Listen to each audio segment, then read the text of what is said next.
Hola, muy buenas tardes, bienvenidos una semana más a Legio Novena, bienvenidos al programa de historia de Paradigma Radio. Y como siempre, junto a mí, tengo a mis dos compañeros, tanto a Daniel Caparrós como a Antonio Murillo, que hay que saludarlo. Muy buenas tardes. Buenas tardes, otra vez. Buenas tardes a todo el mundo. Estamos otra vez aquí por estos lares. Siempre amenazamos con volver y volvemos. Antes de meternos en el tema, como siempre, comenzamos con el apartado de secciones. Y en este caso hoy vamos a anunciar una sección que a partir del programa que viene pues empezaremos a realizar, que nos pareció bastante interesante, que es el de responder preguntas que a lo largo de las semanas pues en nuestras redes sociales nos vayáis comentando y nosotros podamos responderos también. Tened en cuenta que aquí no tenemos un comité de expertos detrás nuestra que pueda estar analizando y respondiendo preguntas de mucha dificultad, pero cositas así que sean interesantes, cositas que os surjan, que tengáis esa duda, que nosotros podamos responder en la medida de nuestras posibilidades, lógicamente, pues yo creo que estaría chulo, ¿no?, que empezáramos el programa con esa sección. Una sección que la propuso Antonio, bueno, o Celia, ¿no?, para ser justos, ¿no? Íbamos andando por la calle y me dijo Celia, que es mi novia, pues si no lo sabes. Me dijo, oye, ¿por qué no decís que os hagan preguntas por las redes sociales y las lleváis al programa? Preguntas así que sean graciosas. Claro, pues esto es para la sección de las secciones, que es cortita. Entonces, claro, una cosa cortita. No valen preguntas del tipo, oye, y en el explícame el Imperio Romano, ¿sabes? Pues claro. No cabe, ¿sabes? Tienen que ser cosas cortas. ¿Por qué se murió Fernando VII, ¿sabes? Por ejemplo, o ese tipo de rollo. Que de momento ya nos han preguntado varias cosas, que las llevaremos en el siguiente, ¿no? Claro, las vamos guardando durante la semana, podemos preguntar cuando nos dé la gana. Y nosotros las guardamos y las sacamos en el siguiente programa y ya para los siguientes, cuando vayamos teniendo unas pocas para sacar. Y las que no se vayan comentando, no es que nos hayamos olvidado de ellas o la hayamos descartado, sino que vamos a ir, pues bueno, poco a poco respondiéndolas en los distintos programas. Y bueno, lo que hemos comentado, tampoco no seáis malos con nosotros, no nos preguntéis cosas completamente imposibles de responder. Pero bueno, vamos con las secciones de hoy. En el caso mío traigo un nacimiento, la efeméride de un nacimiento que hacía tiempo que esto le gusta mucho a Antonio traerla. En este caso sí, la traigo yo. El 28 de marzo de 1872 nació un personaje del que en este programa sorprendentemente nos hemos reído poco, que es José Sanjurjo. ¡Hostia! Ya ves. José Sanjurjo es uno de los militares más y bueno, de los generales más conocidos, ¿no?, de la primera mitad del siglo XX en España. Y sobre todo es conocido porque iba a ser el líder, el cabecilla del golpe de Estado de 1936, aunque, bueno, ahora lo vamos a contar, no salió las cosas seguramente como él esperaba, ¿no? Él, durante la monarquía de Alfonso XIII y durante la dictadura de Primo de Rivera, pues ocupó cargos importantes a nivel militar. De hecho, en 1925, ya en plena dictadura de Primo, él fue quien lideró, ¿no?, como comandante en jefe de las fuerzas que desembarcaron en Alucema, que terminaron por cerrar esa guerra de Marruecos y derrotar a Abdelkrim. Y ocupó también cargos importantes como el de director general de la Guardia Civil, a partir de 1928. Es curioso porque como director general de la Guardia Civil, cuando en el año 1931 se realizan estas elecciones municipales, que en la prácticamente totalidad de las ciudades importantes del país triunfan las candidaturas republicanas, y esto hace que el rey pues se marche al exilio. Cuando el presidente del gobierno en ese momento, el almirante Aznar, le pide su apoyo a Sanjurjo, tanto a nivel personal como de la Guardia Civil, con él como director del cuerpo, Sanjurjo no se lo da. Entonces no le queda otro remedio más al rey que salir, que que marchara al exilio.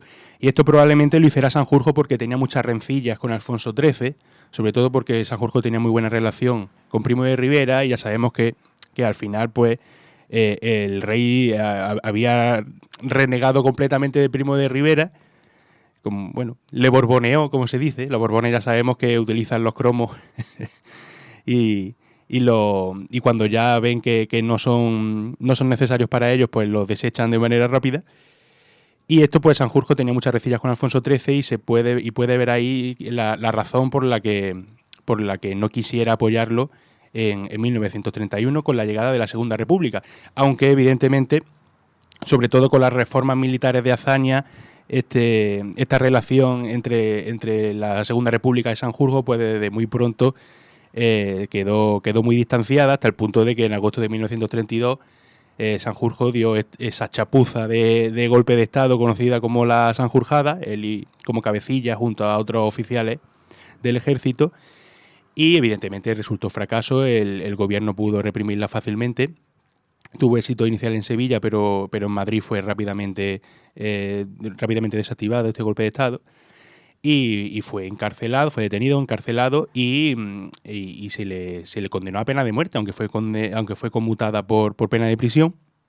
Sin embargo, en el segundo bienio de la República, el bienio radical-cedista, pues el gobierno derechista le concedió la amnistía, aunque él se exilió a Estoril. Y desde Estoril, en julio de 1936, 3 días después de haberse producido el inicio del golpe de Estado en el Protectorado de Marruecos, pues lo que buscaba José Sanjurjo era desde una avioneta trasladarse a Burgos para empezar a liderar ese golpe de Estado, ponerse al frente de los militares que estaban haciendo el golpe de Estado contra la República. Sin embargo, se cuenta que por un exceso de equipaje en esa avioneta, pues nada más despegar, se estrelló contra, no sé si contra unos árboles, contra un muro de piedra, contra una torre, exactamente no lo sé con seguridad, pero se estrelló poco después de despegar la avioneta y falleció en el acto. Entonces, pues se quedó este hombre sin poder liderar, y la historia de España hubiese cambiado mucho, ¿no? Porque al final decimos siempre de la suerte que tuvo Franco con Sanjurjo y luego con Mola de quitarse a los posibles oponentes que tenía dentro de su bando. Se le quedó el camino completamente expedito. Y hasta aquí un poco la vida de este José Sanjurjo. Eso es lo que pasa cuando no respeta las medidas de equipaje de cabina de Ryanair, que si pesan más de la cuenta. Exactamente. Él llevaba, además de la maleta gorda, llevaba demasiado equipaje de mano.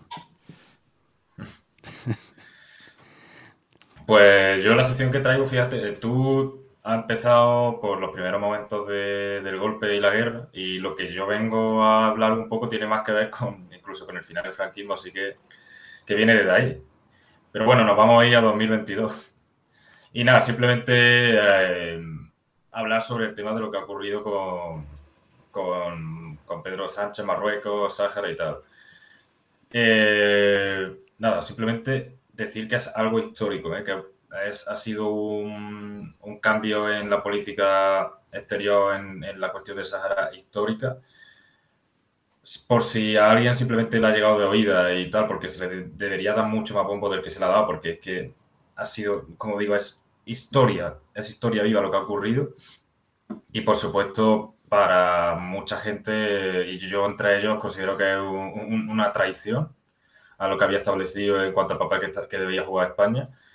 Y ya está, simplemente hacer una crítica en ese sentido. O sea, que por mucho que él dijese en su carta, decía algo así como que es la base más seria, creíble y realista para la resolución del conflicto. Estoy totalmente en contra de ese posicionamiento y que bueno, que es histórico este nuevo cambio de rumbo, ¿vale? Sí, y sí, tenerlo en cuenta como lo que es. se está cubriendo de gloria este gobierno, sin duda.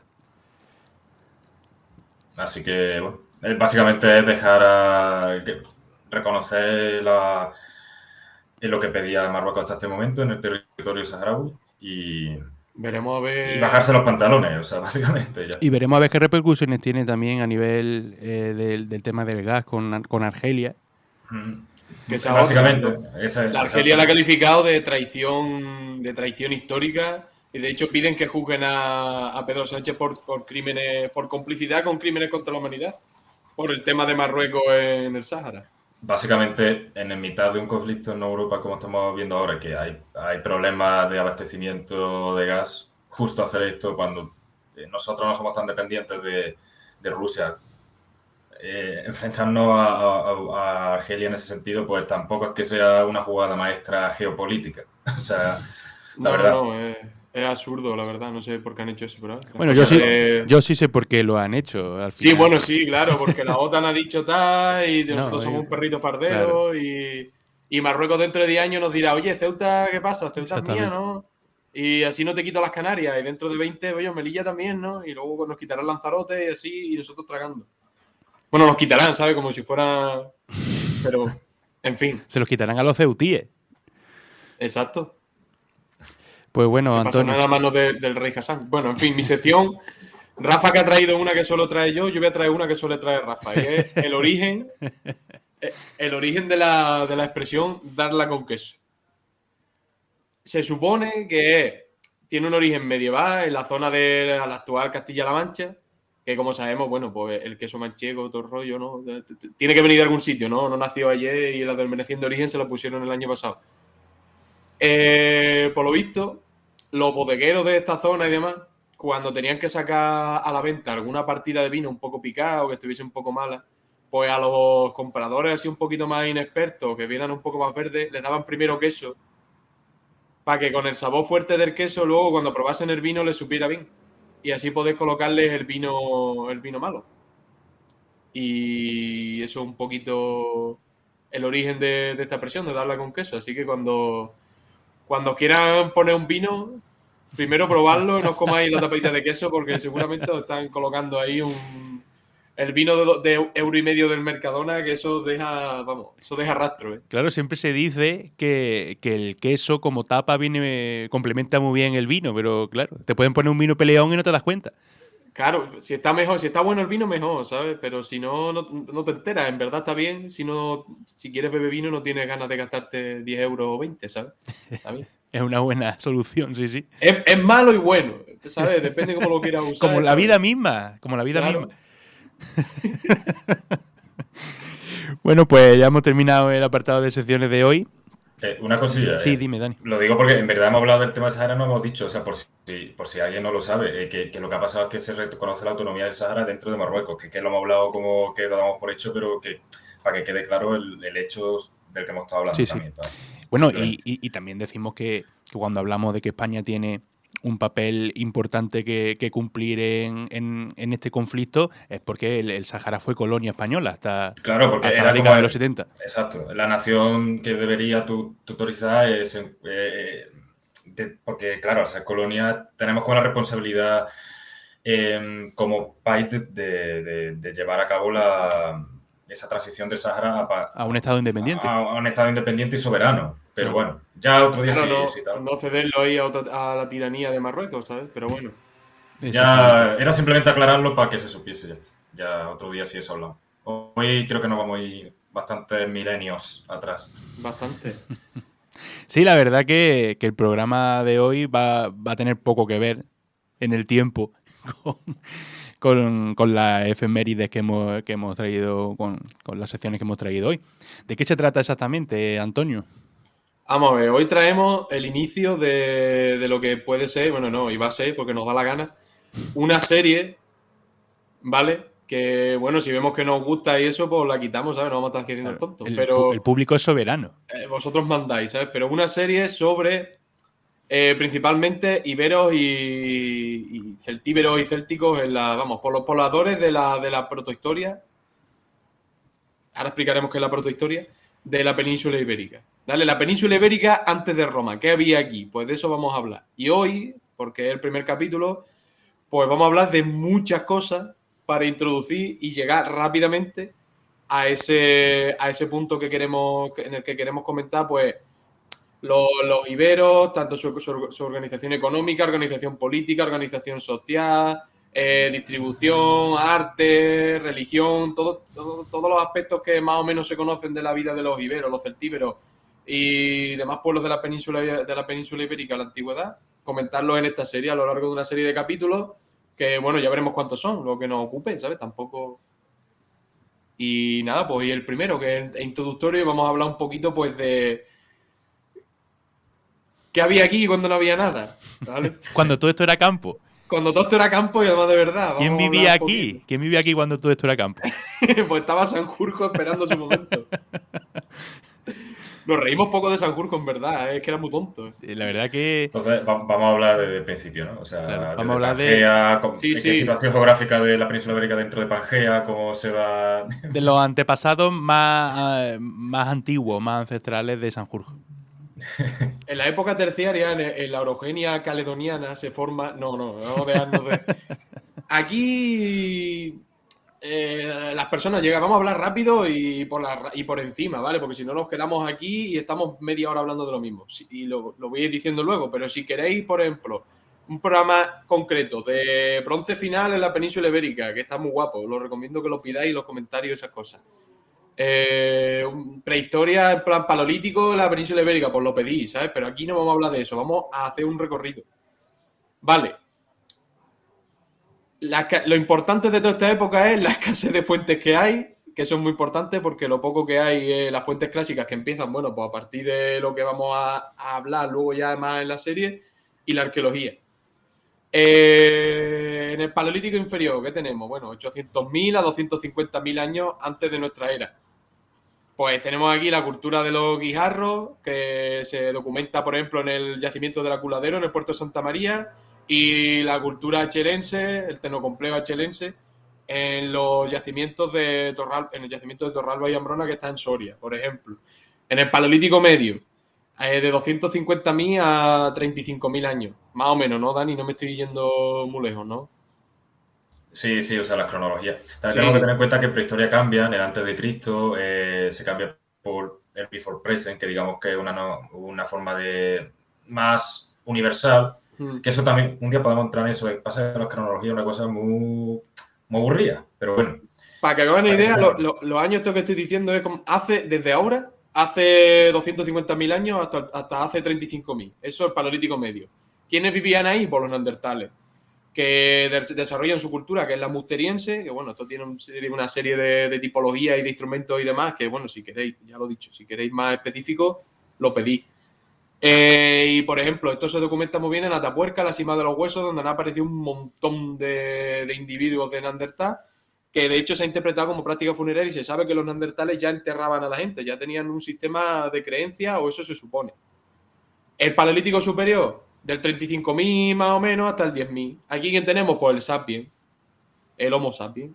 Hay una mejora técnica, hay varios tecnocomplejos, magdalenienses, gravetienses, etcétera.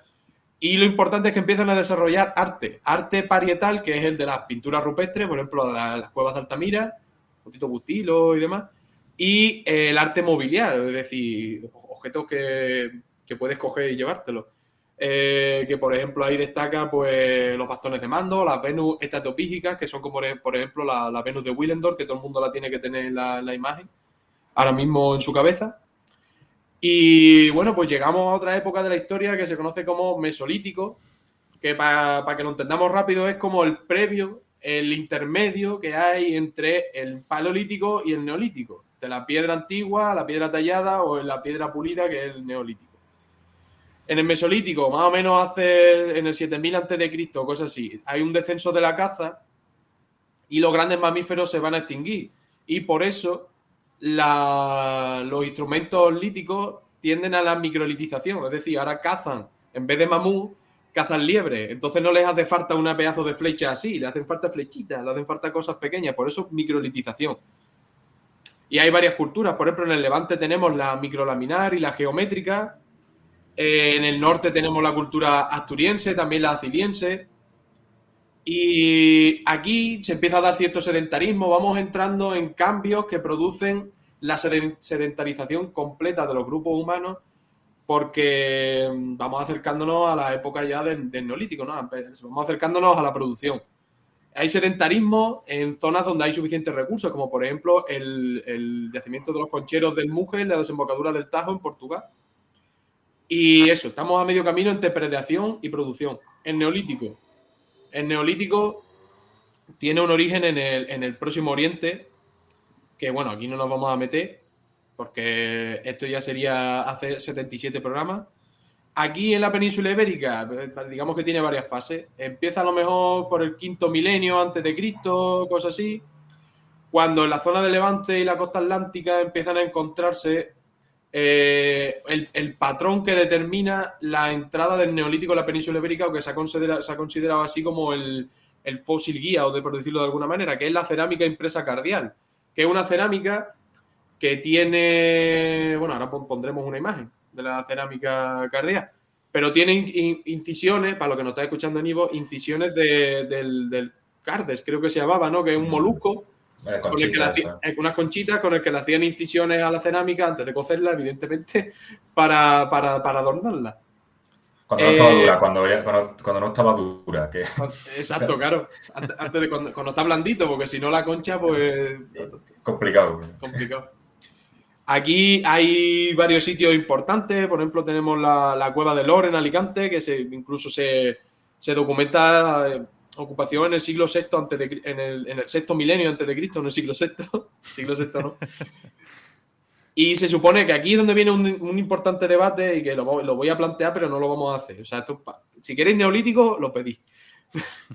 Que el neolítico, como llega aquí, es aculturación exógena, es evolución autóctona. Es decir, viene de fuera, surge aquí, es una mezcla de los dos, porque, por ejemplo, la cueva de Lor se supone, se tiene entendido que no es poblamiento autóctono, sino que tiene más influencia exógena. Y, por ejemplo, la cueva de la cocina en Valencia, sí hay una lenta aculturación de los grupos epipaleolíticos, o sea, epipaleolítico, mesolítico, son los grupos que van hacia el neolítico, pero son autóctonos, los de estos de la cueva de la cocina.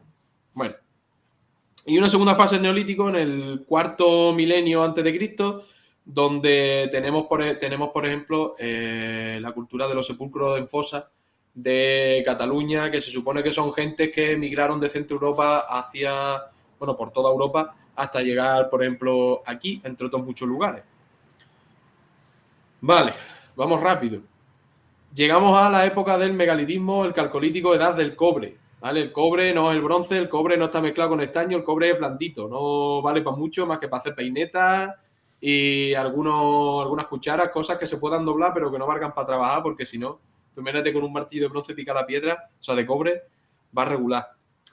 Pues tercer milenio antes de Cristo, importante desarrollo en el sureste de la península, es decir, zona de Almería, zona de Murcia, Granada.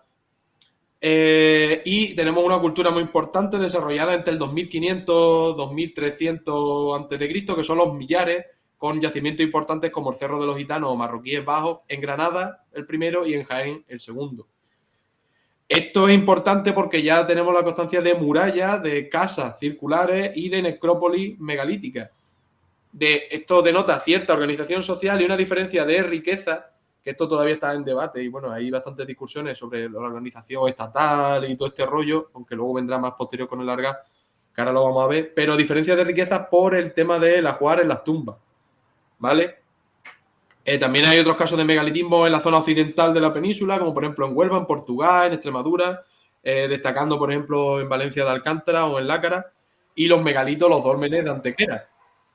Coño, que se me cae el papelito, que lo tengo aquí apuntado, no creáis que tengo una memoria yo de la leche, ¿vale? Que la tengo, pero para tanto no me da. Luego, tendríamos también la cultura del vaso campaniforme, ¿vale? Que es muy importante.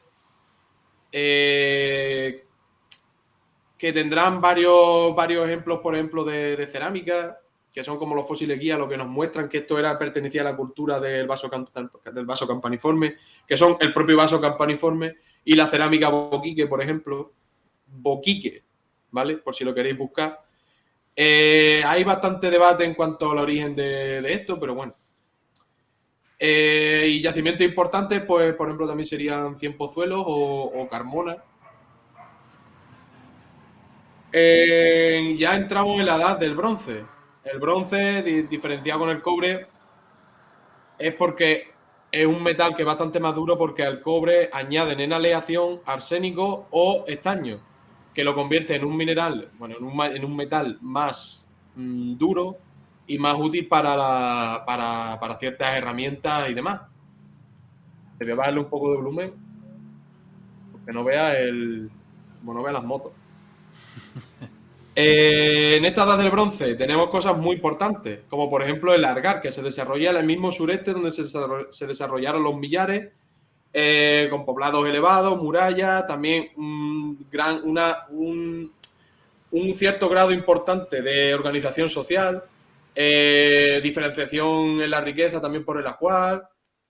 Se supone que en el 1400 a.C. así es cuando entran en decadencia y desaparecen, pero también tenemos en el resto de la península un montón de culturas también muy importantes, como por ejemplo las motillas en La Mancha, la cultura de cogotas en la meseta norte, los campos de urna en el nordeste de la península, por ejemplo la cultura de los castros en Galicia o la cultura talayótica en las Baleares.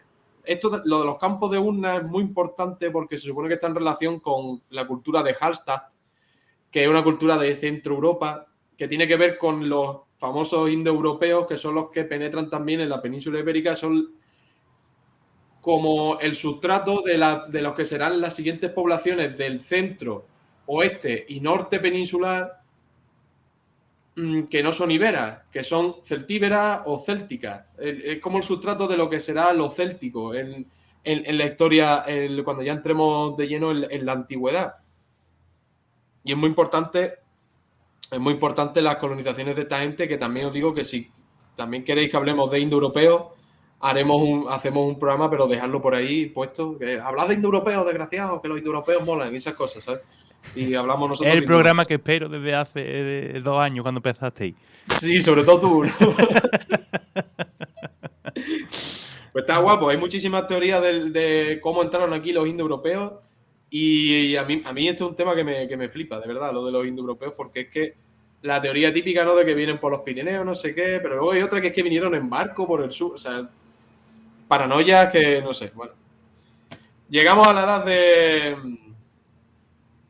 edad del hierro. Antes, quería decir un par de cosillas antes de Sí, pasar. pero párame. Vale, Flechado. Vale, varios apuntes así para hacer más comprensivas las cosas.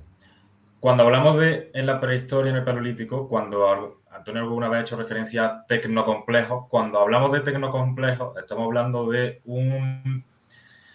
una industria lítica, podríamos decir, concreta de un determinado momento cronológico. Es decir, lo que en ese momento se hacía y que nos sirve para, lo estoy explicando mal para que sea general, pero bueno, que nos sirve para datar qué tipo de industria. Por ejemplo, al paleolítico medio se le reconoce, digamos, o sea, hay una industria que se llama la industria musteriense, que es un tipo de talla concreta de piedra que es de paleolítico medio y que normalmente se asocia al Homo neandertal. Muy a grandes rasgos. Sobre el neandertal, también es importante, y creo que este programa, o sea, no el programa de hoy, sino sí el programa nuestro, debería servir también para, como siempre digo, para acabar con tópicos y tal. A neandertal siempre se le ha visto como un mono gigante, poco más tonto que cualquier otro animal. Y no es cierto, ¿no? Y cuando Antonio ha hablado del tema de los enterramientos, eso a tenerlo en cuenta, de la construcción cultural, que habría que definir qué es cultura, pero eso da para una serie entera. Pero, sin embargo, el tema de las pinturas también a Neandertal se le atribuyen pinturas como, por ejemplo, de las cuevas de los Ardales. Estamos hablando de que sí que tienen un mundo simbólico, como el del Homo sapiens, parecido al suyo, o al menos desarrollado y demás, ¿vale?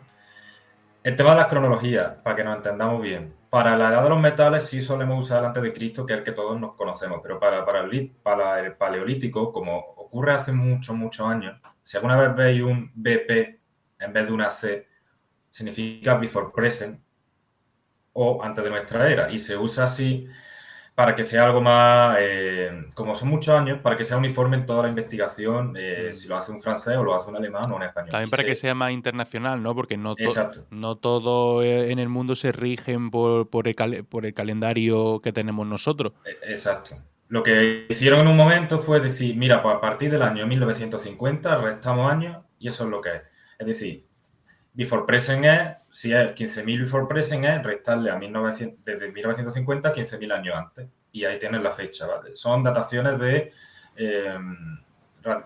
dataciones de tema de radiocarbono y tal, que eso también es ahora mismo no vamos a entrar.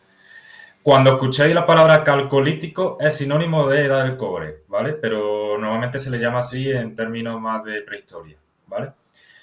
A veces diréis, ¿por qué a las culturas se les llama por el nombre de una cerámica? Eso que, o sea, que todo el mundo hacía eso. No es tanto así, sino que es una forma fácil de introducir en el tiempo una industria, es como lo de la lítica, un poco. Entonces dice, vale, esta cultura se le llama así porque es un objeto del que la hacemos reconocible. O sea, como es campaniforme, pues la llamamos cultura campaniforme. Es como si a nosotros nos llamasen cultura del Samsung Galaxy S7. ¿Entiendes? Sería la hostia, ¿eh? Pasa que nuestra cultura sería muy cambiante, porque hacemos muchas cosas en muy poco tiempo y las técnicas evolucionan mucho. Luego, claro, llamar a... Es un rollo así como lo que he dicho yo, ¿no? El fósil guía. Básicamente Exacto, eso. es un fósil guía. Es una guía. No piense que iba toda la gente con cerámicas campaniformes. Claro, no iba todo el mundo con su cerámica así, claro. En plan, "Oh, mira qué bonita la mía", ¿sabes? No. Es una guía para saber a lo que nos referimos. Ya Exacto. está. Luego, llamar a las épocas por los metales también es una forma de hacer un fósil guía, pero realmente son procesos muy lentos. Hay cosas que se conservan, o sea, en la edad del bronce pues se sigue usando el cobre o se sigue usando monumentos megalíticos para el enterramiento. Es verdad que hay un trasvase y un traspaso, pero hay cosas que se siguen utilizando. A ver, y decir que nosotros hemos hecho esta división de esta forma porque realmente es así como se enseña y la historia, sobre todo en estas cronologías. Y es para que se haga fácil a la comprensión a la hora de cotejarlo con los estudios que la gente esté haciendo en el instituto, incluso en la universidad, en muchos casos se desglosa así la historia. Pero también queremos hacer hincapié en que el tema este de los fósiles guía realmente no es lo que marca el paso de una época a otra. Lo más importante siempre son los cambios económicos, sociales, y que en un momento dado de la historia no importa tanto que haya un puñal de bronce o no, sino realmente qué significado tiene ese puñal para esa sociedad. Entonces, nos interesa que quede claro que no es tanto pasar de cazar a domesticar, sino lo que ocurre en ese interludio. No es tanto pasar de barro cocido a cerámica, de cobre a bronce, eso no es lo verdaderamente determinante porque no es no es bronce lo que más hay, lo que más hay son personas, ¿no? Y al fin y al cabo son las que marcan el ritmo histórico y sus relaciones sociales y económicas. Entonces la historia son antecedentes y consecuencias de esas relaciones y son las que verdaderamente marcan el paso de lo que podríamos llamar épocas, pero lo hacemos de esta forma para que se entienda. En futuros programas yo creo que indagaremos más en que a veces esta visión está un poco anticuada, basarse en grandes hitos históricos o en grandes piezas como tesoros arqueológicos y que realmente hay un proceso, pues, como digo, económico-social más profundo, que es verdaderamente lo que está cambiando, como decimos, el cambio mental, un cambio material de las cosas, que es lo que hace la historia, pero que no queremos hacerlo así como modo chapado a la antigua, simplemente para que entendáis que no es una cosa tan condensada y tan resumida. Es lo que estamos haciendo, pero que pensamos que hay cosas más allá y que lo verdaderamente importante es esos cambios. Y ya profundizaremos en ello cuando hagamos un programa más concreto de algunos de estos temas. En cuanto a lo que ha dicho Antonio, y ya yo con esto ya no tengo más de prehistoria que decir, aunque parezca mentira, porque es de lo que más me gusta, ¿no? Pero en el tercer milenio, que tenemos esa fase de cambio de neolítico final y calcolítico, que como he dicho la edad de bronce, Aquí lo que hay es un cambio muy paradigmático en la estructura social. Y vamos a empezar a ver un abandono de esa identidad comunal a dar una implementación de las élites, ¿vale? Y es cierto que en el Calcolítico todavía hay debate, ¿no? Que tenemos el tema de los millares, sobre si estamos hablando de una sociedad estatal o no. Es cierto que si encontramos una jerarquización, tenemos que irnos a los enterramientos, a los ajuares, que siempre se han utilizado para determinar estas cosas. Pero ya será realmente la edad del bronce, en yacimientos como en culturas como la cultura del Argaz, donde sí que parece que hay un debate más claro sobre si surge el Estado o no. Estamos hablando de temas de excedentes productivos, diferenciación social, y hay yacimientos argáricos, no solo el propio Argar, sino, por ejemplo, Peñalosa, en Baños de la Encina en Jaén, el Cerro de la Encina en Monachil, en Granada. Y es importante destacar este cambio social tan importante en el sudeste de la península ibérica, que va a significar un antes y un después en la prehistoria, porque podemos igualarlo a procesos que se están viendo en el Egeo. Es decir, en el momento en el que ocurre el Argar, también ocurre la famosa cultura minoica en Creta, que seguro que habéis visto el Palacio de Noxos en alguna foto. Entonces, es acá la importancia que también tiene la península ibérica en ese momento, de desarrollo cultural, económico, político, social, y que es una de las épocas más interesantes por eso, ¿no? Porque estamos viendo ya los primeros protoestados, se le ha llamado siempre, estados antiguos. Y es un poco, ya está, simplemente eso. Pues bueno, pues seguimos un poco con el hierro, ¿no? Porque aquí viene ya todo lo gordo. Ya viene aquí lo que formará. Bueno, ya ha venido un poco con los indoeuropeos. De hecho, el bronce final,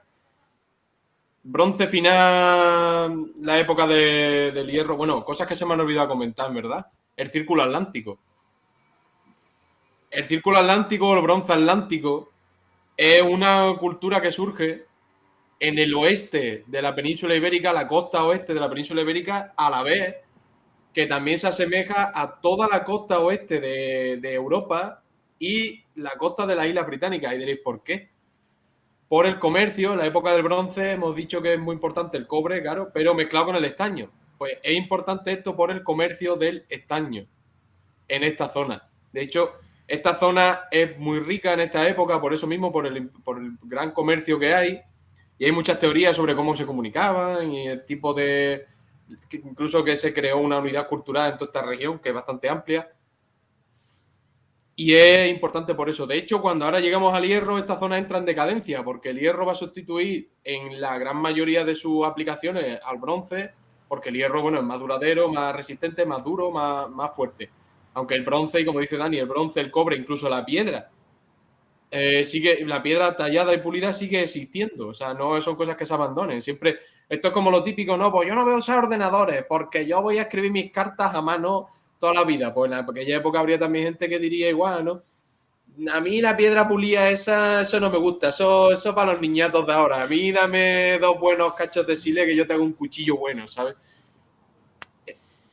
Sé por dónde voy, ¿no? Más o menos. Sí, sí. Vale, gracias. Gracias, Rafa. Necesitaba un poco de aprobación. Bueno, habría que entender que evidentemente no podemos entender eso como cambios generacionales de padre a hijos, sino de miles y miles de años. Claro, o sea... Es que se te ha empezado a escuchar perfecto, tío. Me alegra los oídos. Sí, así. Así como, wow. Y es que llevan teniendo problemas para escucharme desde el principio del programa, pero como Carlos, nuestro técnico, nos dijo que a mí se me escuchaba bien, pues... O sea, que se me escuchaba bien lo que es el programa. En la grabación. En la grabación, Claro. pues entonces hemos dicho para adelante. Pues para adelante, claro. Pero claro, había mucho ruido y estaba aquí intentando el hierro y ahí dentro... Se estaba fundiendo hierro, de hecho, pero... Sí. Es que estoy haciendo el programa hoy en una fragua. Estás ahí con las copelas y las cosas, tío. La madre que te parió. Bueno, pues llegamos al hierro. ¿El hierro quién lo trae? El hierro se supone que lo traen los indoeuropeos de todo lo que estábamos hablando antes. Porque cosas importantes que traen son el vaso campaniforme. Bueno, el vaso campaniforme es mucho antes del Calcolítico, me he liado. Se supone que traen lo de los campos de urnas, traen las urnas, es decir, la incineración o la cremación de los restos funerarios. y lo guardan en urnas y las entierran. Era su método de funerario. Pero también se supone que traen el hierro. Y pasamos, esta edad del hierro se supone que transcurre durante el primer milenio antes de Cristo, entre el 900, 218, que es cuando ya pues, empezamos a hablar de historia, porque es cuando llegan ya la dominación romana. Pero bueno, eso ya hablaremos. Y aquí es donde se producen las colonizaciones que todo el mundo conoce, ¿no? Fenicios, griegos, púnicos, romanos. Hay todo el rato no una lucha, sino una mezcla constante entre elementos autóctonos, indígenas de la península ibérica y exteriores. Constantemente intercambios culturales entre griegos y autóctonos, fenicios y autóctonos, fenicio y griego a través de autóctonos, etc.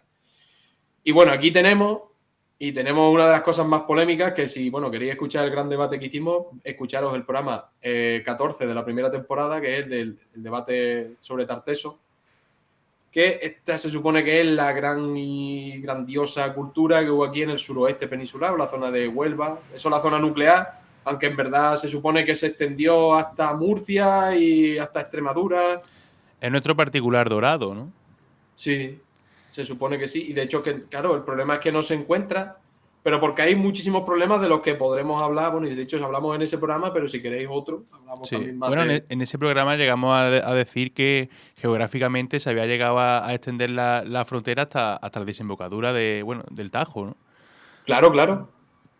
Supone que la cultura, pero vamos, que esto también, cuando se encontró Canchorroano y La Mata y demás, también se identificaron como supuestos yacimientos tartésicos. No sé si estoy metiendo mucho la pata. Sí, el Canchorrano, La Mata y la zona de Extremadura está, para quien lo defiende eso, está reconocido como el Tarteso tardío. Y ya después, el Tarteso nuclear primero estaría en esa zona de la Cabra de las Fuentes, ¿no? Podría ser de Cádiz, Cádiz, Huelva, todo lo que es Doñana, esa zona. Ese golfo tartésico, ¿no? Y que de ahí serían... Pero bueno, hay mucho debate con eso. Que ya lo el golfo tartésico, que es Argantonio, que era un golfo, ¿eh? Era él, de hecho. Era él el golfo tartésico. Era él. Argantonio se supone que era un rey mítico que tenía Tarteso, que sale en muchísimas fuentes, y que según las fuentes en verdad vivió 100 y pico años y se llevaba súper bien con los griegos y les daba mucha plata. Lo que nos hace pensar, y probablemente lo que iba a decir Dani, que se trataba de una dinastía más que de un único rey. Claro, así Argantonio sería como... Hombre de plata. El hombre de la plata, sería como denominarlo así. Si es que existió Argantonio realmente. Claro. Según Blas Infante sí, pero bueno, vamos a meter lo que digo. Y según Sulten. Y según, bueno, para Sulten, vale, pobrecillo en verdad Sulten, tío. Sulten tenía una carpeta forrada, igual que antes se tenían de Zac Efron. Pues de los pecos. Sí, con Argantonio. Los pecos, pero con la cara de Argantonio, tío. Exactamente. Sulten, qué máquina. Bueno, el caso es que hay muchísimo debate con Tarteso, ¿no? En cuanto a su origen, su extensión, el tipo de cultura, todo. El periodo más esplendoroso, por decirlo de alguna manera, de esta cultura es entre el siglo IX y el siglo VII a.C., que es el periodo conocido como orientalizante. ¿Y por qué se conoce así? Porque es cuando se mezcla con la influencia fenicia, que ahora explicaremos los fenicios. Pero hay muchísimas fuentes, ¿vale? Que hablan de Tartesos, pero todas son un montón de confusas. La Biblia se refiere a un concepto que se llama Tarsis, que es cada uno lo interpreta a su manera. Que hay quien dice que es Tiro, que no es Tarteso, que habla de la ciudad de Tiro.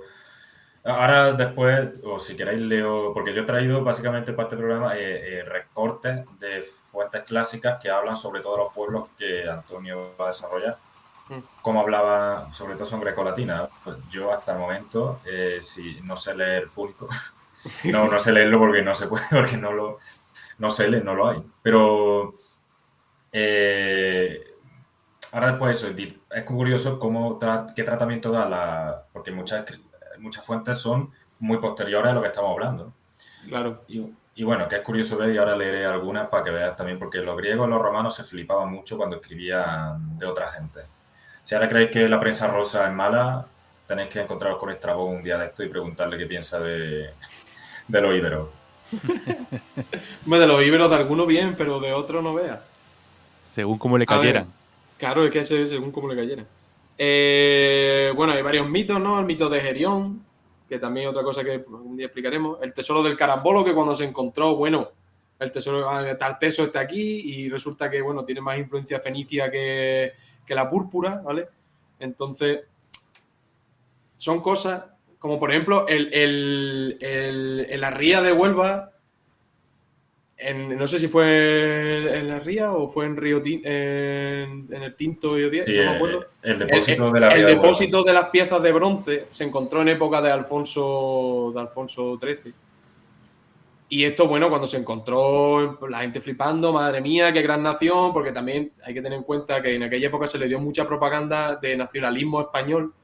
También porque venimos de la época de la pérdida de las colonias del 98, el movimiento del regeneracionismo, España está en una crisis de identidad y se le da ese bombo por aquello, pero luego eso también lo toma lo que lo decimos en el programa este que os digo, el 14 de la primera temporada. Esto luego lo toma la historiografía franquista, también el andalucismo, también, claro, unos dicen que España, el origen de España está ahí, otros que el origen de Andalucía está ahí. Bueno, a Antonio le ponen la bandera que quieren según les parezca, los intereses que sea, pero bueno, estos son cosas aparte de la historia.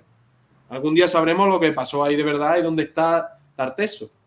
Si es Que que ese está. otro, que sí está, porque es que ese es el principal error de la historiografía, creo yo, durante todo el siglo XIX y el siglo XX, que es buscar la ciudad Tarteso. Lo mismo no existe en la ciudad Tarteso y la capital de esa cultura que se ha identificado así por la equivocación al leer las fuentes clásicas es otra. Y ya está, ¿sabes? Y no hay que darle tantas vueltas, pero bueno, eso es meterse en un follón ahora que flipa. Antes de empezar con fenicios y cosas, ¿de dónde viene el nombre de la península ibérica? Bueno, el término Hispania, que todo el mundo dice Hispania es de los romanos, pues no. No. Es de los fenicios, es un término púnico, supone que era España. Que por cierto, O sea que el término catalán de España es el más directo. Vaya, mira, España. son fenicios, ¿no? Se escribe así, en vez de con S. Bueno, que los fenicios también escribían, que no sé si antes he dado a entender como que no existía el alfabeto púnico, pero que sí lo tiene, que no... No, yo lo que yo sepa leerlo es otra cosa, y que no tengo fuentes públicas. Lo que no existe es su capacidad para leerlo. Pero... Claro, eso sí, es como... Si os reísteis de nosotros hablando náhuatl, imagínate hablando púnico, ¿sabes? No. Sobre todo esta gente también lo importante de que escribían, pero no tenían literatura. O sea, la escritura para los fenicios hay que entenderla como un útil comercial, para llevar cuentas y para dejar registro de cosas, no para, hoy me siento no sé qué, voy a escribir. No. Ellos no escribían sobre amor ni nada de eso. Ellos, números. Dame las cuentas, ¿sabes? Los fenicios son muy de... Pues sí, mira, por ahora entiendo que venga el catalán, lo de España y eso. Vaya oxímoron me ha salido, eso no... También había inscripciones funerarias, también sí que había en tumba y demás, en lápida. En alguna estela, también hay alguna inscripción púnica en estela de Cartago y tal, pero sí que... ya hablamos una vez de eso, la escritura surge de forma contable más que de forma literaria. Luego sí que va a haber, en la antigüedad hay mucha literatura también. Y hay grandes poemas como Gilgamesh, que es una lección de vida, ¿no? Por así decirlo. Pero eso sí, la mayoría de esas escrituras pues vienen de ahí. Luego ya será... No son Shakespeare, digamos, ¿no? En un principio. Pero no tiene nada que envidiar Shakespeare a Gilgamesh, son cosas cada uno de su contexto y de su tiempo y ya está. Su cultura, claro. Bueno, ¿y qué significa este término fenicio? Pues significaba tierra de conejos. Aquí había mucha... De hecho, luego los romanos lo llamarán también así, porque en referencia a las liebres que había por la península ibérica. Fíjate tú, ¿eh? ¿De dónde viene el nombre? Hay como varias teorías, está también la de tierra de metales. Que... Sí, ahí está, los griegos denominan Iberia a la península. Exacto. ¿Por qué? Porque es el extremo del mundo conocido y también por los metales. Que esto es curioso porque también denominaron Iberia a la zona de Georgia, porque era el otro extremo del mundo conocido por los griegos. Entonces había dos Iberias, la Iberia del suroeste y la Iberia del noreste. Es Y gracioso. también incluso hay también alguna teoría de que se refiere a uno de los hijos de Hércules, tal y cual. El nombre creo que era Ibero, no, Sí, hispano. Creo que era algo. Y el Bueno, río Ebro, si no meto la pata hasta el fondo, lo llamaron Iber, ¿no? Pues no lo sé, sí, Rafa. Yo creo que yo Podría ser. que le llamaron al río Ebro Iber. Y bueno, Hay mu- etimológicamente también tendría sentido. El nombre de río antiguo que más me gusta es el del Guadalquivir, que lo llamaron Betty. Y claro, tú llegabas ahí al río. En honor al equipo de fútbol. En honor a Joaquín, claro. O sea, ¿dónde está el Betty? Betty. ¿Dónde está el Betty? ¿Sabes? Pues. Bueno, pues empezamos con las colonizaciones ya. Vamos a dejarnos De rollo. de rollo. A no ser que tenga Dani algo que comentar aquí. No, del tema Tarteso, ya que si ya vamos a pasar a Tarteso, decir eso, que Tarteso es un tema, un debate aún en el caso de la identidad, y que siempre tenemos que estar mirando o sea, que el problema de Tarteso siempre ha sido la relación fuentes con arqueología, ¿no? En plan, No ¿quién coinciden era? mucho. Claro. ¿Quiénes eran realmente? En un primer momento a Schulten, que cuando hemos dicho Schulten en realidad era que cuando en el Sulten, siglo en XIX, verdad, la obra que hace Sulten hoy en día está en desuso, pero si no llegase por Sulten, se seguiría hablando de Tarteso en plan mítico legendario, no abordando un poco más como método histórico científico. es que lo que pasó aquí en España en el siglo XIX es que cuando empiezan a venir ingenieros extranjeros, europeos, es cuando empieza a haber porque sobre todo en Andalucía y en España, los viajeros románticos del siglo XIX tienen mucho interés por esa Andalucía, esa España que abre la puerta a África y tal y cual, ¿no? Pero ese interés por la historia española se abandona y se recupera un poco cuando vienen aquí los ingenieros alemanes y tal, franceses y tal, a España, ¿no? Y muchos de esos ingenieros son los que van a ser los primeros arqueólogos, porque en realidad sí que son estudiosos de la antigüedad y tal, pero no un arqueólogo como hoy lo conocemos, ¿no? Y eso es lo que empieza, que es lo tartésico realmente, ¿no? Que el tema de fuentes clásicas, tal. Y sobre las fuentes que ha dicho Antonio, tenemos desde Ezequiel y el Antiguo Testamento, que hablan de los reyes de Tarsi, y dice, por ejemplo, los reyes de Tarsi de las islas traerán presentes, los reyes de Sheba y de Seba ofrecerán dones. Hablan de Tarsis como una ciudad rica, pero lo de Tarsis no se tiene tan aceptado. Sin embargo, luego hay otros mitos, como Gargoris y Avis, que dice la zona boscosa de los Tartesios, en donde se encuentra que los titanes hicieron la guerra contra los dioses, la habitaron los curetes, cuyo antiquísimo rey Gargoris. Estamos hablando de que son estos primeros reyes de la dinastía tartésica, a las que luego, a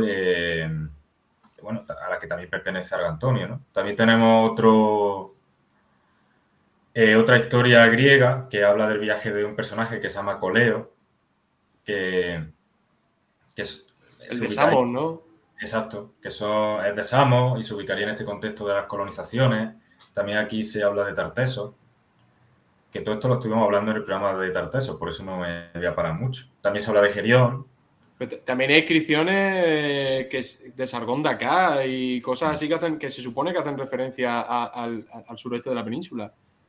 Claro, hay mucha fuente general que no la ubica de forma muy concreta, aunque en realidad bastante concreto para la época. Pero bueno, ya Gerión también, que os sonará, Hércules luchó contra Gerión, que es este personaje mitológico que supuestamente vivió aquí en Tartesos, que le robó el ganado. Tenemos a Antonio, como hemos dicho. Y luego, pues, autores clásicos que hablan de la zona a nivel más geográfico. Tenemos Heródoto, Plinio el Viejo, Avieno, Estrabón. A ver, hay referencia a Tarteso. La cuestión es hasta qué punto ese Tarteso que se ha querido ver en el siglo XIX existe de verdad y cómo se ha desarrollado la arqueología actual y de qué forma busca Tartesos, de qué forma defiende que algo es tartésico y de qué forma también hay intereses detrás de lo tartésico. Por ejemplo, Estrabón decía, pero la propia Turdetania disfruta de una prosperidad admirable, como produce todo y en grandes cantidades, duplica su beneficio con la exportación. Estaba hablando de esta, aunque le llama Turdetania porque sería la Tarteso en época posterior, que ahora supongo que Antonio hará referencia a eso. Pero se sigue hablando todo el rato de esto, de un sitio con riqueza y tal y cual. Pero bueno, no diría más, es que ya está el otro programa y es pararse mucho, pero Si queréis, recomendado. si queréis saber más de Tarteso, escucharos el 14 de la primera temporada. Sí, que además fue un programa Además, muy completo. traemos un invitado de la hostia que sabía un montón del tema y explicaba muy bien las cosas y demás. Teníamos un debate guay sobre todo esto porque es cosa para debatir, sobre todo. Hay mucho conocimiento, pero no se sabe a ciencia cierta. Sí, entonces de hecho, hay mucho debate. en ese programa hubo un debate interesante porque no teníamos la misma opinión los cuatro Claro. sobre lo que estábamos Claro. debatiendo. Que no es lo que suele pasar, que aquí cuando tenemos un debate, pues uno dice no sé qué y todos los demás, pues sí. Se acabó el debate. Pero fue interesante escuchar también las diversas A Pablo. opiniones y escuchar a Pablo, que fue un programa bastante completo, la verdad. Pues bueno, abandonando un poco a Tarteso y dejando lo indígena aparcado por un momento, vamos a hablar un poco de las colonizaciones de este primer milenio antes de Cristo. Los fenicios. Todo el mundo sabe quiénes son los fenicios, bueno, todo el mundo por lo menos le sonará. Importante también recargar que siempre se ha puesto como que a los fenicios eran unos espabilados que venían aquí a vendernos vasillas de barro mal A hechas. dárnosla con queso. Sí, a dárnosla con queso. Básicamente. Y tampoco hay que tenerlo tan así en cuenta, porque es verdad que pues, bueno, los fenicios al final hacen un periplo en barco tremendo, aunque normalmente vinieran por la costa. O sea, tenían que recorrerse toda la costa, imaginaros, desde la zona sirio-palestina, desde el otro extremo del Mediterráneo, recorrerse toda la costa hasta llegar a la península ibérica. Ojo, el periplo era... Pero no hay que considerarlos ni ellos tan avanzados, ni los que había aquí tan atrasados. Era considerar más un intercambio entre iguales. Pero bueno, importante en los fenicios, y si seguí, por ejemplo, a la autora María Eugenia Aubet, que es muy importante. O sea, esta señora sabe mucho de fenicios y está bastante bien, está guapísima su obra, para conocer bien qué pasó con los fenicios aquí y, bueno, también allí en su tierra. Bueno, aunque esto luego también sería su tierra, en verdad, pero bueno. Esta señora dice que se puede hablar de colonización a partir del siglo VII, que lo que antes hay es protocolonización.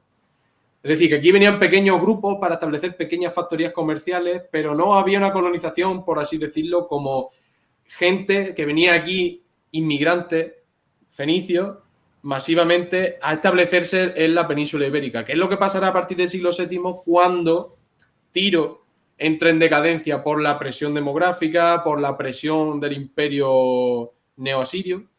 Creo que era, ¿no? Y... Sí, por los asirios son los que están presionando al fenicio. Y también importante porque allí, pues, en las pocas tierras que tienen de cultivo, al crecer la población, pues bueno, los campesinos y demás, porque al principio lo que tenemos son comerciantes ricos, son gente de la realeza fenicia, por decirlo de alguna manera, que vienen aquí a llevarse, a comerciar con metales y llevárselos para allá. Luego ya sí hay gente que viene aquí a sentarse. Pero bueno, fundaciones. Tenemos Abdera, que está en Almería, que es Adra. Tenemos Sexy, que soy yo. Sí. Por supuesto, Rafa. Y no lo digo de broma, hay Almuñeca, pero es que ¿por qué le pusieron por qué le cambiaron Almuñeca, tío? Dejadle ese nombre, Sexy. Es que me parece maravilloso. ¿Tú de dónde eres de Sexy? Es que... Soy sexy. Porque en ese caso que Pedro Sánchez hubiese nacido allí.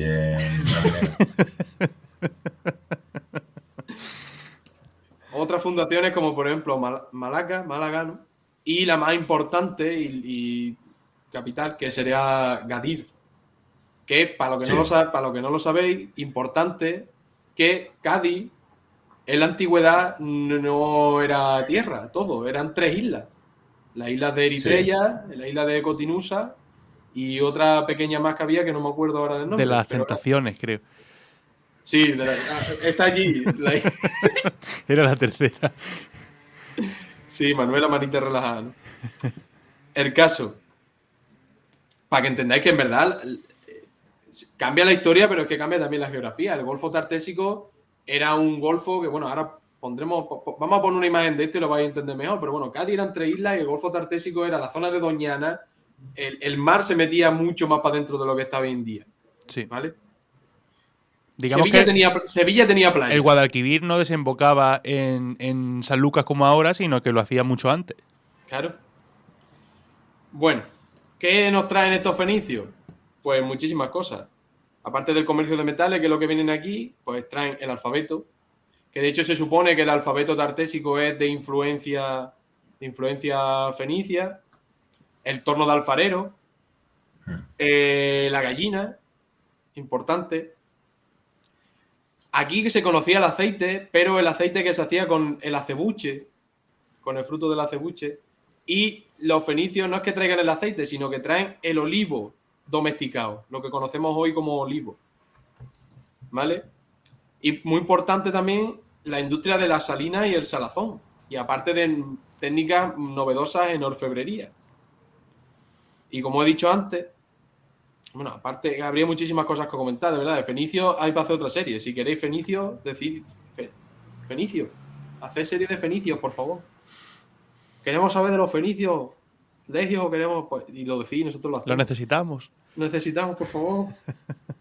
Bueno, como he dicho antes, Tiro entra en decadencia y a partir del siglo VI a.C., como he dicho, pues Asiria, el tema de la expansión demográfica, que genera una presión. Allí hay gente que, pues, que no pueden vivir allí, porque Tiro no, por si no lo sabéis, Tiro era una ciudad que hasta que llegó el gracioso de Alejandro Magno e hizo un puente. Un Tiro puente era una ciudad. artificial. Sí, que de hecho hoy, ya por la colmatación de ese puente que hizo, está unido. Es una península. Es una vamos. península. O sea, Tiro está en la parte, en el Líbano, en el sur, para que nos hagamos, que la situemos en el mapa, o sea, que vienen desde lejos.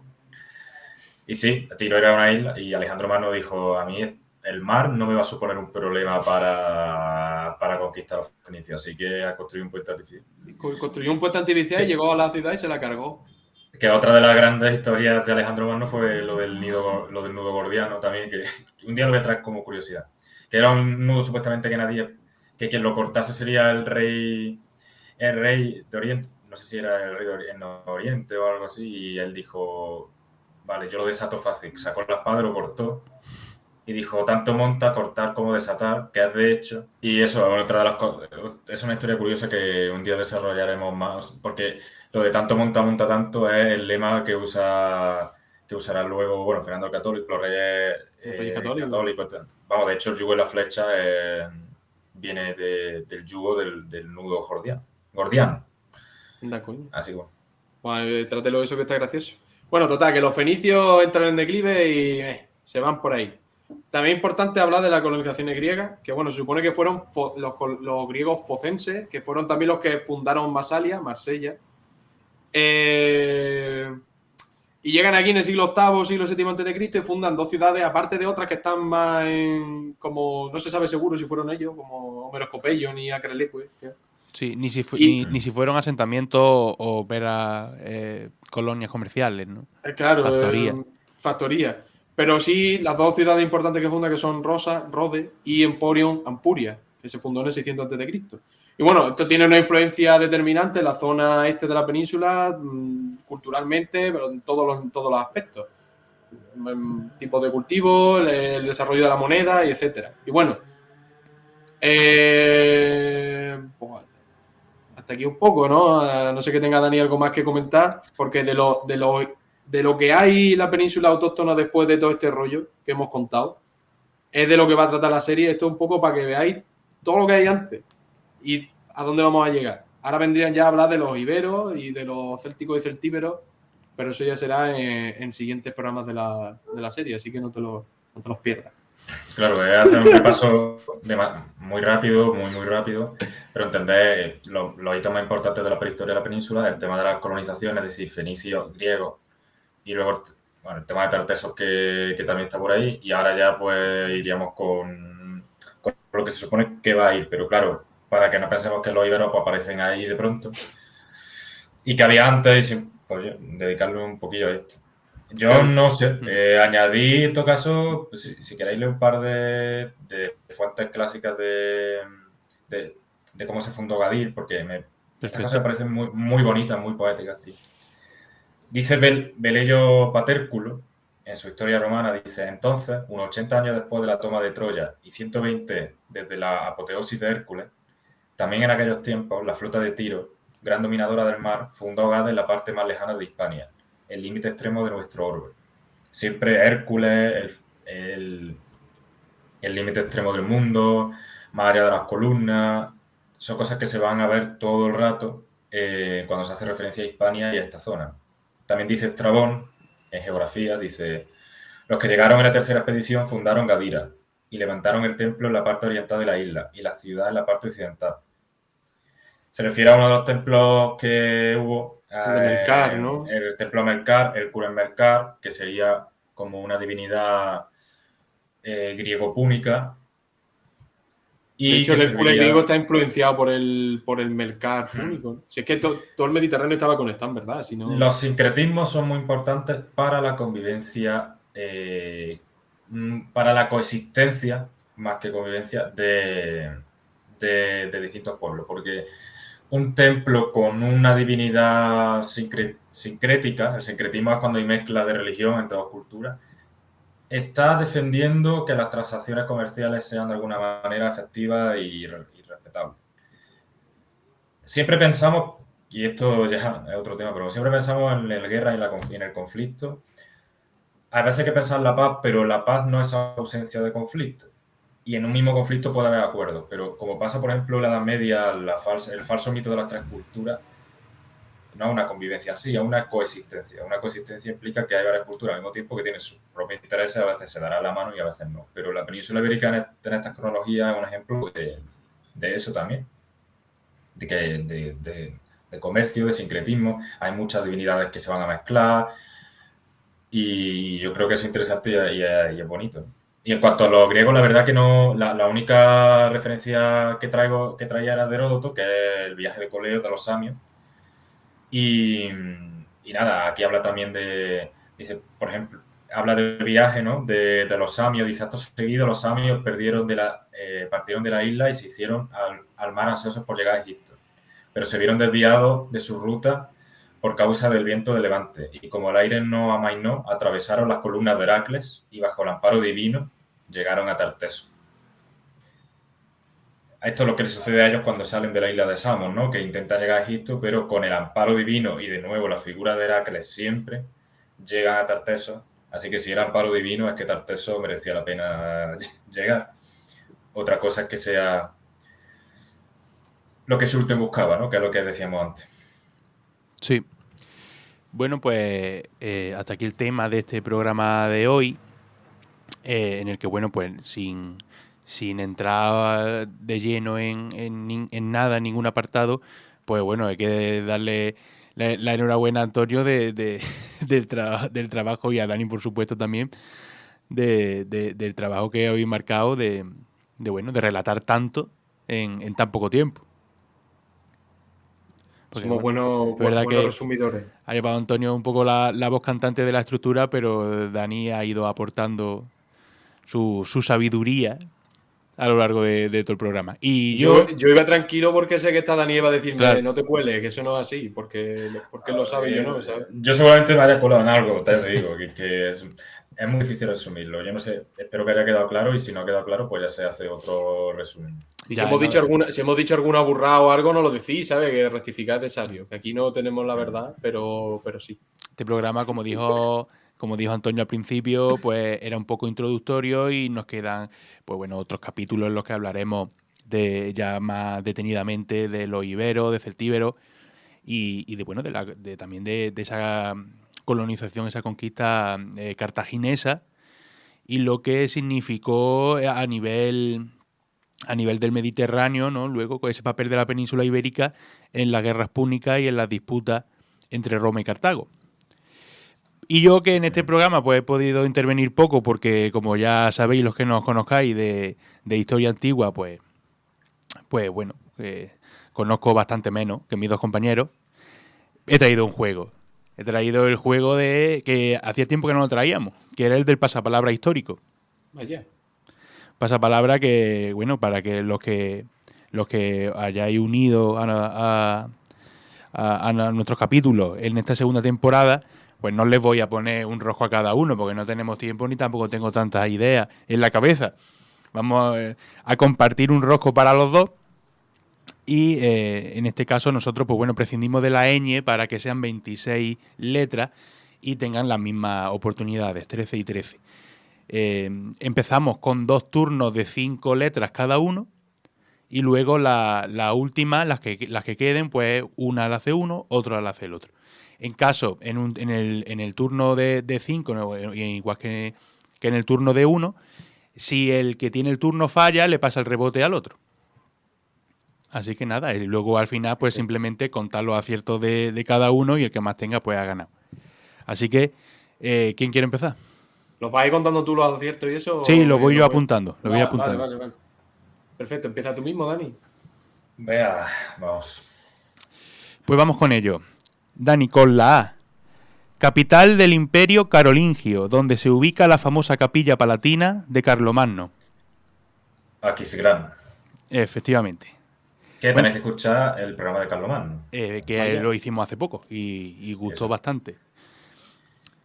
Bueno, se me ha olvidado decir, pero lo sabéis ya vosotros de sobra, que aunque sepáis la respuesta en el momento en el que empiece el enunciado, dejas que termine el enunciado para que también sea didáctico el juego. Eso en Pasapalabra Real pueden interrumpir, ¿no? Sí, bueno, ya no lo presenta, ¿cómo se llama? El Cristian Galvez. ¿No? Que ya no lo presenta Cristian Galvez, pero... Hace tiempo ya que no. Me imagino que cada vez que lo interrumpían los miraba con cara de... No, hombre. ¿Qué? Pero No, como porque aquí hay no hay que dinero, tiempo, como aquí no hay claro. dinero de por medio, no pasa nada porque diga el enunciado entero. Aquí se juega el honor. Aquí se juega el honor, que es más importante. Excepto en Leonardo da Vinci hubo ahí temas... Un día podemos hablar del tema del intrusismo en la historia del arte. Pero bueno, sí, eso da para dos programas. Para varios programas, sí. De 77 horas. Bueno, pues primer acierto de Dani. Vamos con la B.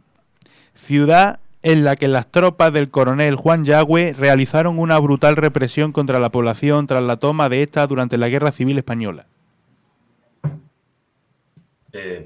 Represión, me va a sonar ahora, pero paso para no perder más tiempo. ¿La digo yo, entonces? Sí, claro. Sí, dila que no me... Sí. Badajoz. Efectivamente. Coño, sí. Vale. La ciudad de Badajoz. Terrible, además, como se supone que mataban a la gente en las plazas de toros. Vale, Y de hecho... Desgraciado. Gracias. Debido a esto, pues se le empezó a conocer a Yagüe como el carnicero. De Badajoz. Pues 1-1. Seguimos con el turno de Dani, letra C. Político y militar romano que formó parte de la alianza no oficial conocida como Primer Triunvirato junto con César y Pompeyo. Craso, nuestro amigo... Craso error. Craso En error. este caso no es un craso error, sino que es correcto. Craso acierto. Craso acierto. Vamos con la letra D.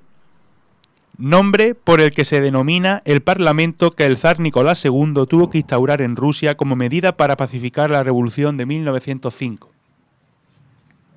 La Duma. Correcto, la Duma. Y cerramos el primer turno de Dani con la letra E. Político italiano que puso en marcha numerosas reformas ilustradas durante el reinado de Carlos III en España y que da nombre al famoso motín de la población española contra las nuevas normas de vestimenta. Esquilache. Correcto. El conocido como motín de Esquilache. Se pronuncia así porque está castellanizado, ¿no? Esquilache. Probablemente no. O sea, imagino que será una castellanización. Esquilache. Esquilache.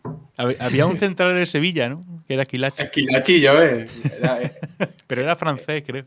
Sí, ese era francés, pero bueno, aprendió bien las técnicas de Javi Navarro y demás carniceros de Sevilla. Y Pablo Alfaro. Javi Navarro, Pablo Alfaro, menuda dupla, ¿sabes? Bueno, pues Antonio, empezamos con tu primer turno. Vamos Venga. 4-1 para Dani. Bueno, con la F, Antonio. Ciudad norteamericana en la que se promulgó la Constitución de los Estados Unidos en 1787. Con la F. Sí,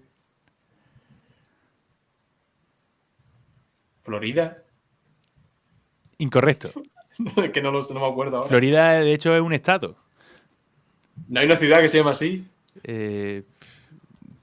A lo mejor hay una ciudad en Florida que se llama Florida, pero... Bueno, pero Florida es España, también te digo otra cosa. Hombre, eso es lo primero. Dani, ciudad Has dicho norteamericana. Ciudad norteamericana en la que se promulgó la Constitución de los Estados Unidos en 1787. Filadelfia. Eso. Correcto. Eso, Filadelfia. coño, joder. Como el queso, tío. Sí que no me acordaba. A mí la historia de los Yankees se me da muy mal, lo digo yo. Es porque Pues- yo me suena de los congresos, ¿no? Hubo varios congresos Sí, sí, previos bueno, en Filadelfia. Son muy Sí, repetitivos. Efectivamente, la Convención de Filadelfia. Pues creo recordar que hay otra pregunta relacionada con la historia yankee. Esto que es para vengarte por el tema de hoy, ¿no? La respuesta es el Maine. El Maine. Oh. Vamos con la A G, ver, sigue. Antonio, en tu Sí. segunda letra del turno. Apellido del político alemán que ocupó el Ministerio de Propaganda del Tercer Reich, o Reich, entre 1933 y 1945. Goebbels. Efectivamente, Joseph Goebbels, Goebbels. que tenía una pinta de judío impresionante. Como todos los altos cargos de esta gente. Anda que Himmler y esa peña. Vamos. Efectivamente, además era cojo. Era un personajillo peculiar. Sufrió mucho, ahora se entiende. Sí, sí. Con la H. He tenido un percance, se me ha caído el de este del boli. Con la H, capuchón. Con la H.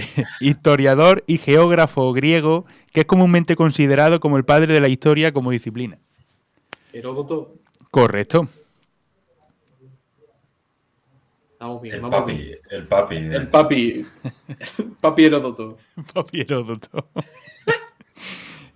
Vamos con la letra I. Nombre de la batalla acaecida durante la Segunda Guerra Púnica que resultó decisiva para la retirada cartaginesa de la península ibérica y su posterior conquista por Roma. La batalla de... ¡Ay, la Virgen!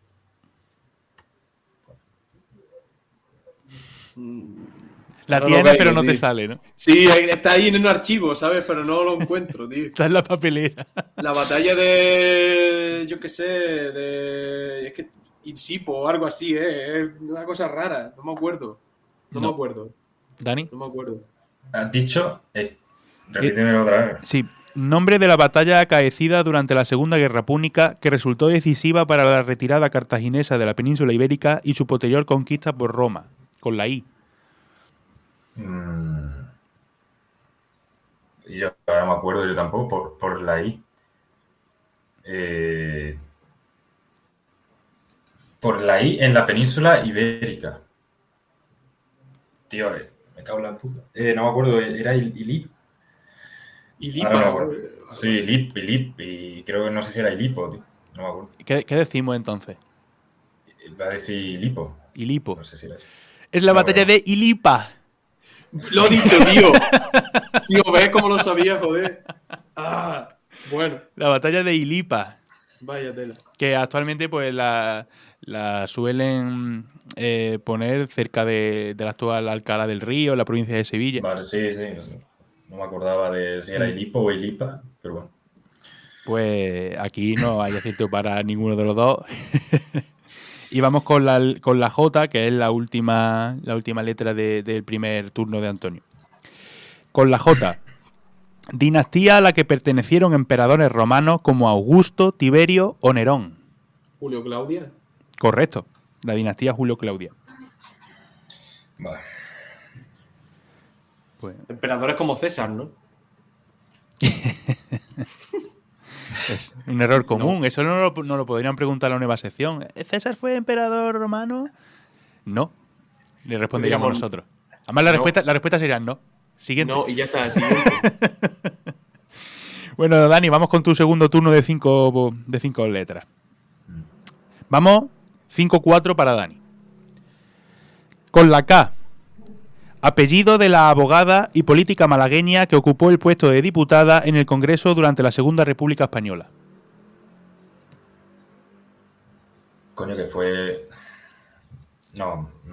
Oh, Dios, ¿cómo se llama? Paso, porque... Ahora vas a saber cuando la diga cuál es, pero... Kent. Correcto. Kent, claro. Victoria Kent. Victoria Kent, coño, es que no sabía si... A ver, repite el enunciado. El enunciado es apellido de la abogada y política malagueña que ocupó el puesto de diputada en el Congreso durante la Segunda República Española. No recordaba que era abogada ni nada de eso. No. Victoria Kent. Victoria Kent, claro, es que... En fin, bueno. Fallo gordo. Vamos con la siguiente, Dani. Con la L. Ciudad fundada por Francisco Pizarro en 1535. Lima. Correcto. La ciudad de Lima. Lima Limón. Es una fundación española. Te ha salido eso muy Arturo Pérez Reverte, ¿eh? No, porque, por ejemplo, la ciudad de Cuzco era la capital por aquel entonces del Imperio Inca, no Lima, que es una fundación española. Con la M, Dani. Filósofo francés de la Ilustración, conocido especialmente por impulsar teorías como la separación de poderes.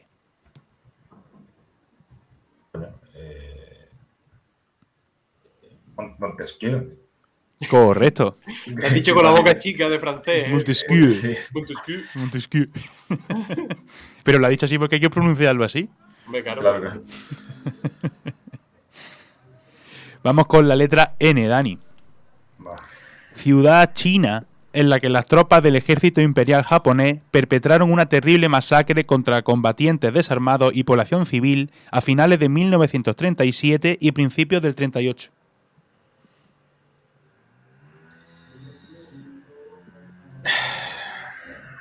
Ha venido fuerte Rafa hoy, ¿eh? Sí. Cuando la diga Antonio la voy a... Porque sé la puta masacre que es, pero la ciudad no es... Bueno. La tiene ahí. Sí. No me acuerdo bien. ¿Es por ne o por na? Eso lo sé. Paso. Yo no la sé. No la sé. no vas a pasar. Voy a decir Afganistán, porque es que no lo sé. No sé, que no lo sé, tío. Es la conocida como masacre de Nankín. Nankín, coño, tío, me encanta. Bueno, todos los días se aprende algo, ¿sabes? Una de las mayores masacres producidas en la historia de la humanidad y en el contexto de la Segunda Guerra Chino-Japonesa, y que luego, pues muchos de esos militares que perpetraron este masacre fueron condenados en los juicios de Tokio una vez finalizada la Segunda Guerra Mundial. Sí, fue una de las... Es que es una de las masacres más duras que han existido, justamente. Que siempre hablamos del tema del imperialismo japonés, que a lo mejor pasa un poco desapercibido. Y eso también merecería un programa porque es bastante interesante. Y sí, o sea, conocía perfectamente la masacre, no me acuerdo. Ahora Nankín. Pues vamos con la última de las letras de tu segundo turno, Dani. Con la O. Ciudad belga en la que en 1866 se firmó el pacto entre progresistas y demócratas con el objetivo de derribar a la reina Isabel II en España y que dio pie al estallido de la Revolución Gloriosa en 1868. ¿Ha dicho 1800? Ciudad belga en la que en 1866 se firmó el pacto entre progresistas y demócratas con el objetivo de derribar a la reina Isabel II en España y que dio pie al estallido de la Revolución Gloriosa en 1868. Pacto, Ostense. El pacto de Ostense, es la ciudad de Ostense. ¿Antonio? Ostende. Correcto. La ha adelantado por la derecha o se ha chocado. Iba a dártela, Dani, pero es que sé que a Antonio, con la manera que estaba sonriendo, digo, vas a ver, hay que ser justo. Pura dislexia, tío, pura dislexia. El pacto de Ostende, efectivamente. Eso, Pero vamos, Ostende. que no dudamos que realmente quería decir eso, Dani. No, qué coño. Pero bueno, el punto es para Antonio. Me río yo que he dicho antes Afganistán, ¿sabes? Me acabo de inventar ahí la ciudad de... Pues vamos con el segundo turno de 5 letras de Antonio. Vamos 7-6 para Dani. Con la P. La invadió el ejército alemán, provocando el inicio de la Segunda Guerra Mundial. Palencia. Valencia. Pamplona. Polonia, ¿no? Pamplona, sí. Efectivamente, Polonia. Pompaelo. Contiene... Bueno, voy a poner 3 puntos. Contiene la Q.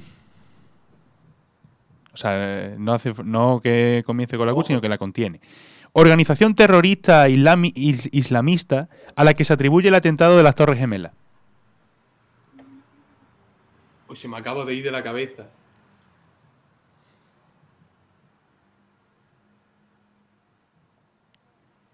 Ay, me cago en mi vida. ¿Cómo se me ha podido olvidar eso? Yo he dicho ostense, o sea... Ya. Ostensible. Y se me ha olvidado Ilipa, y se me ha olvidado Nakin, y son cosas que sabemos, me cago en la... Sí, la sé, claro que la sé. Era, coño, Bin Laden y era la organización de esta. Que era lo que había antes del Daesh o Estado Islámico. Que es... No me acuerdo, Dani, dila tú. Al-Qaeda. Eso, joder. Los bien entrenados de la CIA. Efectivamente. Claro. Los pupilos de la CIA. Los vienen... Es que a veces la gente pensará que somos estúpidos, pero de verdad hay palabras que se olvidan. Sobre todo cuando estoy en presión, ¿eh? No, Claro.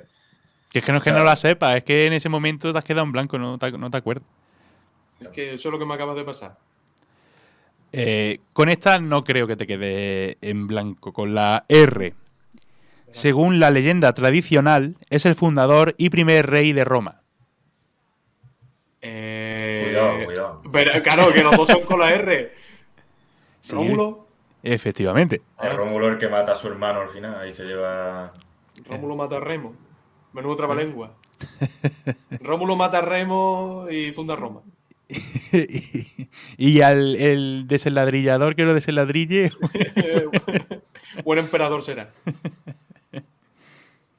Pues vamos con la cuarta de tu turno. Con la S. Apellido del tercer presidente de la Primera República Española, que gobernó entre julio y septiembre de 1873.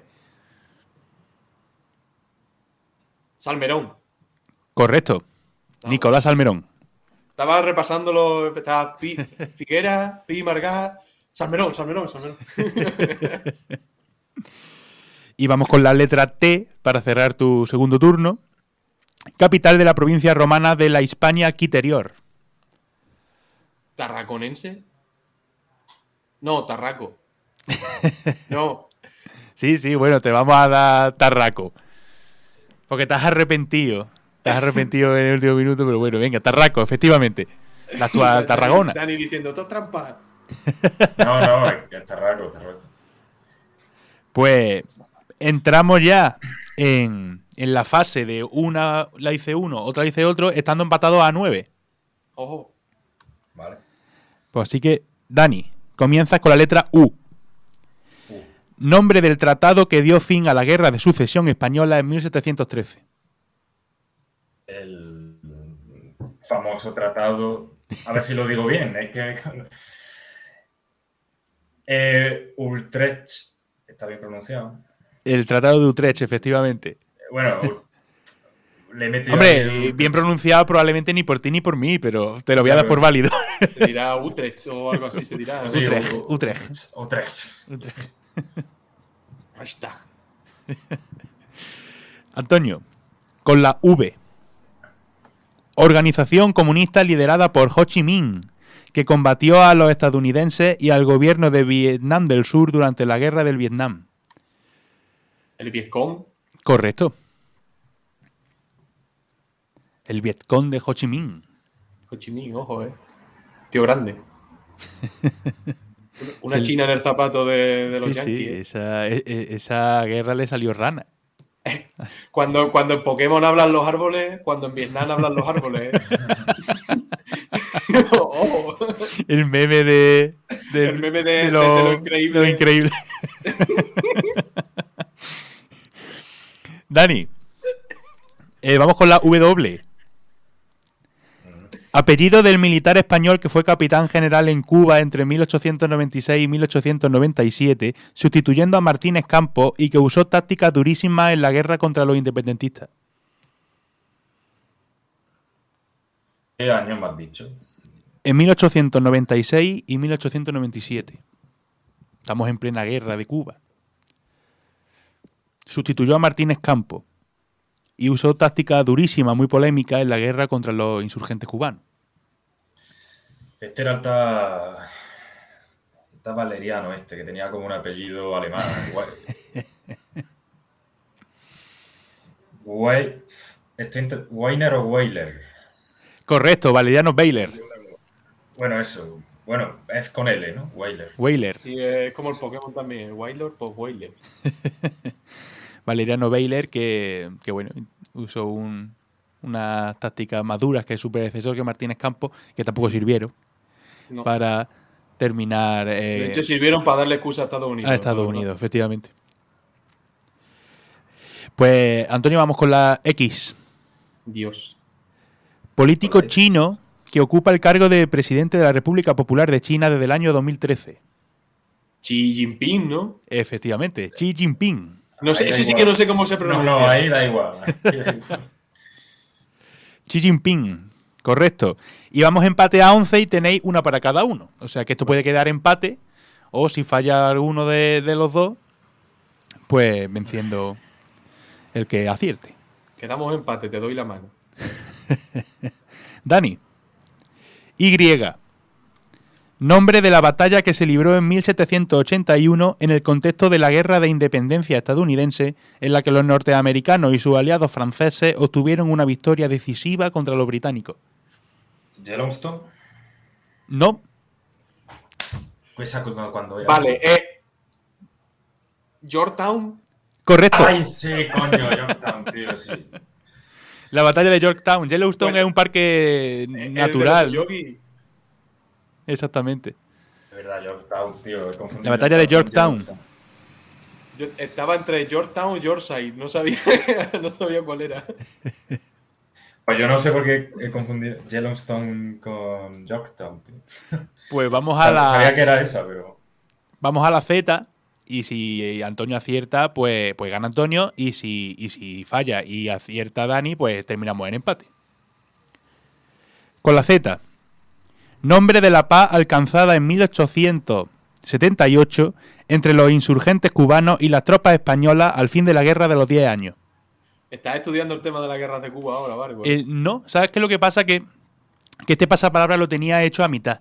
Ah. Y claro, la de Baylor ha sido la nueva y no me he fijado que ya había metido de la Guerra de Cuba, pero bueno. Habían metido la paz de Zanjón. Había metido tu victoria en el juego de hoy. Hostia, pues la paz de Zanjón no es tan conocida, ¿eh? O sea, correcto, la paz de Zanjón que firmó Martínez Campos. Sí, que fue para nada también, porque luego volvieron los problemas igual, no hicieron nada. Pues este pasapalabra ha terminado con la victoria de Antonio. Por 13-11, pero ha estado interesante. He subido un poquito de nivel con respecto a otra ocasión. No, sí. No, sí, pero... Va. Muy asequible, muy asequible. Pues bueno, chicos, tampoco vamos a dilatar el programa más en el tiempo. Vamos a despedirnos como hacemos. Vale. Acabo de... ¿Sabes? Yellowstone es donde vive el puto oso Yogi. Claro, es el parque natural de Yellowstone. Que es donde me venía la cabeza. No, Yorktown. O sea, no estuvo combatiendo el oso Yogi. No. Él le dio la victoria. El oso Yogi. Era un cambiapieles. Bubú sí, pero Yogi no. Bueno, pues chicos, vamos a despedirnos y cerrar el programa de hoy. Bueno, pues hasta la semana que viene. Espero que os esté gustando esta serie. Pedidlo, darle like, todos esos rollos. Y nada. Que nos vemos en el siguiente programa. Pues hasta la semana que viene y bueno, está dentro de 2 semanas y a ver qué tema traemos. Pues lo dicho. Un saludo, cuidaros y hasta dentro de 2 semanas. Hasta luego.